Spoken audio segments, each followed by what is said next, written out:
Hi friends, সবার প্রথমে তোমাদের জানাই গণেশ চতুর্থীর শুভকামনা। দেখো আজকে গণেশ চতুর্থী আর ছোট্ট করে গণেশ পুজো করেছি।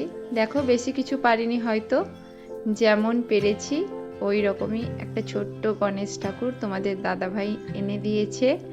ওইটি বসিয়ে একটা মালা গেঁথেছি সুন্দর করে, যতটা পেরেছি গুছিয়ে ঘট বসিয়ে পুজো করছি। তবে দেখে নাও তোমরা পুজো কেমন করে করছি।